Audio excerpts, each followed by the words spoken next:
भंडारा में 3 साल की मासूम बच्ची के साथ हुए कथित अत्याचार की घटना ने पूरे शहर को झकझोर कर रख दिया है। घटना के विरोध में आज भंडारा करो का गुस्सा सड़कों पर दिखाई दिया।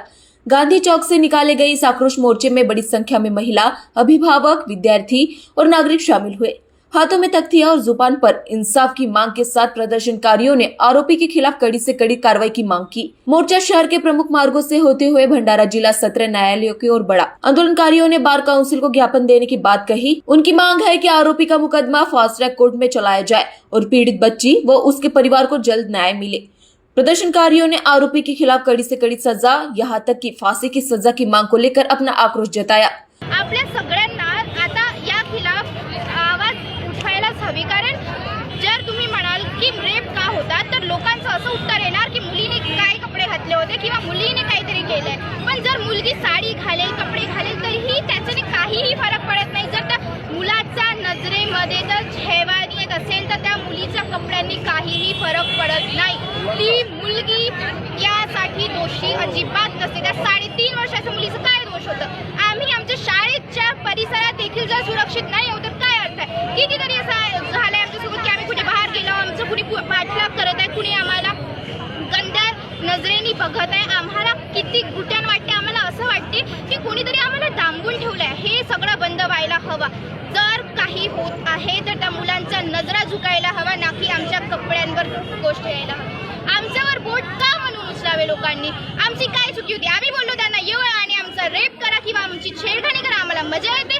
अरे आम्हाला काय वाटतं हे तुम्हा लोकांना कसं कळणार? जेव्हा तुम्हाला कळणार न तेव्हा तुम्हाला समजेल की आम्ही काय बोलत आहोत। आम्ही आता आमच्या शाळेच्या आजूबाजूही असलो की आम्हाला आमच्या शाळेच्या बाजूला उभे राहायलाही भीती वाटते की कोणता मुलगा कधी येणार, आम्हाला हात लावून कसं जाणार। कालचीच घटना आहे जी माझ्यासोबत घडली आहे। मला देखील काल एका मुलाने बॅड टच केलं आहे आणि हे मी सांगू शकले नाही का? कारण मला माहिती आहे सोसायटी माझ्यावर आणणार की तू का बाहेर गेली, एकटी का गेली। प्रश्न कधीच याचं नव्हतं की मुलगी एकटी होती किंवा तिच्यासोबत कोणी होतं। सोसायटीला ब्लेम मुलीलाच करायचं असतं। हे कपड्याबद्दलही कधी नव्हतं। It was never about cloth. पण आता हे सगळं थांबायला हवं, कारण आता जे आमच्या लहान बहिणीसोबत घडलंय ते आता कुणाही सोबत घडता कामा नये।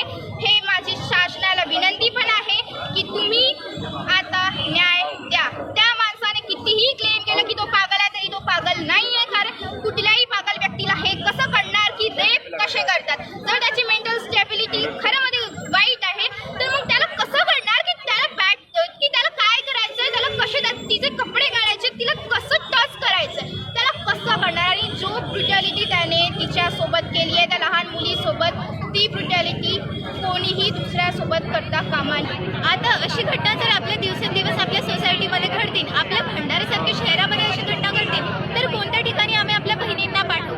आमचं भविष्य तर हे फक्त कपडे लहान कशाला घालते, अरे बाहेर नको जाऊ, रात्र एकटी नको जाऊ, हे ऐकण्यामध्ये गेलं। आम्हाला नाही पाहिजे की आमचे फ्युचर जनरेशन, आमचे लहान बहिणीसुद्धा तेच ऐकून आम्हाला त्यांना सुद्धा अशा बंधनात नाही अडकवायचं आहे। आम्हाला त्यांना कॉन्फिडंट होऊन बाहेर पाठवायचं आहे, ना की घाबरून।